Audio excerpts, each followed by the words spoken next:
آج ہم ایک ایسے جملے کی بات کریں گے جس میں بہت گہری طاقت چھپی ہوئی ہے۔ یہ ایک چھوٹی سی اسلامی کہانی ہے جو ہمیں بتاتی ہے کہ کیسے چند الفاظ ہماری حفاظت اور ہمارے سکون کا ذریعہ بن سکتے ہیں۔ تو کہانی شروع ہوتی ہے ایک بہت ہی پرسکون خوبصورت سے گاؤں میں۔ کچی گلیوں میں نرم دھوپ پھیلی بھی تھی اور درختوں پر بیٹھے پرندے چہچہا رہے تھے۔ اسی گاؤں میں دو بہت گہری سہیلیاں رہتی تھیں، فاطمہ اور میرہا۔ دونوں ایک ہی اسکول جاتی تھیں، ساتھ کھیلتی تھیں اور اکثر کھانا بھی ساتھ ہی کھاتی تھیں۔ مگر ایک بات تھی جس پر ان دونوں کی سوچ بالکل الگ تھی۔ تو فرق کیا تھا ان میں؟ فاطمہ کی عادت تھی کہ وہ ہر کام شروع کرنے سے پہلے بسم اللہ الرحمن الرحیم کہتی تھی۔ اسے لگتا تھا کہ یہ اس کی حفاظت کا ایک ذریعہ ہے۔ دوسری طرف میرا کا ماننا تھا کہ یہ تو بس الفاظ ہیں، اصل چیز تو دل کا صاف ہونا ہے۔ اور یہی جو سوچ کا فرق تھا نا، اسی کی وجہ سے ایک بہت اہم واقعہ پیش آیا۔ کہانی میں اصل موڑ اس وقت آیا جب ایک دن اسکول سے واپسی پر دونوں نیم کے درخت کے نیچے بیٹھ کر کھانا کھانے لگے۔ تو ہوا یوں کہ فاطمہ نے تو اپنی عادت کے مطابق بسم اللہ پڑھ کر کھانا شروع کیا، لیکن میرہا نے بس ایسے ہی کھانا شروع کر دیا۔ اور جیسے ہی اس نے پہلا لقمہ لیا، اسے اچانک اپنے دل میں ایک عجیب سا انجانا سا خوف محسوس ہونے لگا۔ اسے اپنی پلیٹ کا وزن بھی اچانک کچھ زیادہ لگنے لگا۔ وہ پریشان ہو گئی اور خود سے پوچھنے لگی، یہ پلیٹ اتنی بھاری کیوں لگ رہی ہے؟ اس نے آس پاس دیکھا مگر وہاں کوئی بھی نہیں تھا۔ اور یہ احساس صرف وہیں تک نہیں رہا۔ اسی رات میرہا کو بالکل نیند نہیں آئی۔ اسے کھڑکی سے آتی ہوا میں بھی عجیب سی سرسراہٹ محسوس ہو رہی تھی اور اس کا دل بنا کسی وجہ کے گھبرا رہا تھا۔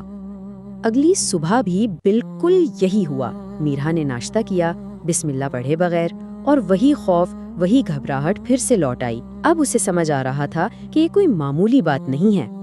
اور پھر اسے ایک بہت ہی دھیمی سی سرگوشی جیسی آواز سنائی دی جس نے سب کچھ صاف کر دیا۔ آواز نے کہا، جب اللہ کا نام نہیں لیا جاتا تو مجھے جگہ مل جاتی ہے۔ یہ سننا تھا کہ میرہا کا پورا جسم کانپنے لگا۔ وہ اتنی ڈر گئی کہ فوراً اپنی دوست فاطمہ کے پاس بھاگی اور اسے ساری بات بتا دی۔ اسے سمجھ نہیں آ رہا تھا کہ اس کے ساتھ کیا ہو رہا ہے اور اسے مدد کی سخت ضرورت تھی۔ فاطمہ نے بڑے سکون سے اس کی بات سنی اور پھر اسے سمجھایا۔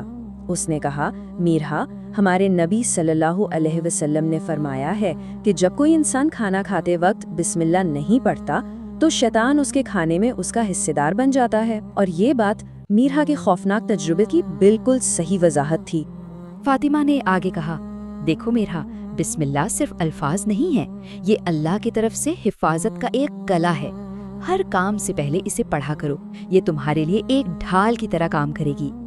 اب باری تھی اس نصیحت کو آزمانے کی۔ اسی شام جب دونوں سہیلیاں ایک بار پھر ساتھ کھانا کھانے بیٹھیں، میرہا نے فیصلہ کر لیا کہ وہ فاطمہ کی بات پر عمل کرے گی۔ اس کا دل بہت تیزی سے دھڑک رہا تھا۔ فاطمہ نے اسے ہمت دی کہ بس اس بار دل کی گہرائی سے اللہ کا نام لے۔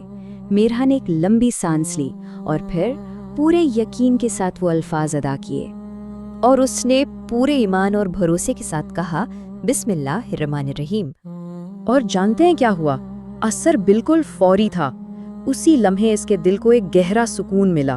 وہ ساری گھبراہٹ، وہ سارا خوف جیسے غائب ہو گیا، اور وہ ڈراؤنی آواز بھی خاموش ہو گئی۔ اسے ایسا لگا جیسے کوئی بری چیز اس سے بہت دور چلی گئی ہو۔ اس ایک تجربے نے میرہا کی پوری سوچ کو بدل کر رکھ دیا۔ تو آئیے اب ذرا دیکھتے ہیں کہ اس پوری کہانی سے ہمیں کون سے اہم سبق ملتے ہیں۔ میرہا نے فاطمہ سے کہا، آج مجھے پہلی بار سمجھ آیا کہ بسم اللہ صرف لفظ نہیں ہے، یہ تو اللہ کی طرف سے حفاظت ہے۔ دیکھیں اس کا نظریہ کہاں سے شروع ہوا تھا اور اب کہاں پہنچ گیا، اور یہ تبدیلی اس کے اپنے تجربے کی وجہ سے آئی۔ تو اس کہانی سے ہم 3 بہت اہم باتیں سیکھتے ہیں۔ پہلی تو یہ کہ بسم اللہ صرف ایک جملہ نہیں، یہ اللہ کی حفاظت حاصل کرنے کا ایک ذریعہ ہے۔ دوسری بات یہ کہ جب ہم اسے پڑھتے ہیں تو ہمارے ہر کام میں برکت آ جاتی ہے۔ اور تیسری کہ ایک سچا دوست وہی ہوتا ہے جو ہمیں نیکی اور صحیح راستے کی طرف لے کر جائے۔ اور یہ کہانی ہمیں ایک بہت بڑے سوال پر سوچنے پر مجبور کرتی ہے۔ دنیا بھر کی مختلف ثقافتوں اور عقائد میں ایسی کون سی چھوٹی چھوٹی رسومات یا جملے ہیں جو اپنے اندر اتنی ہی گہری طاقت رکھتے ہیں۔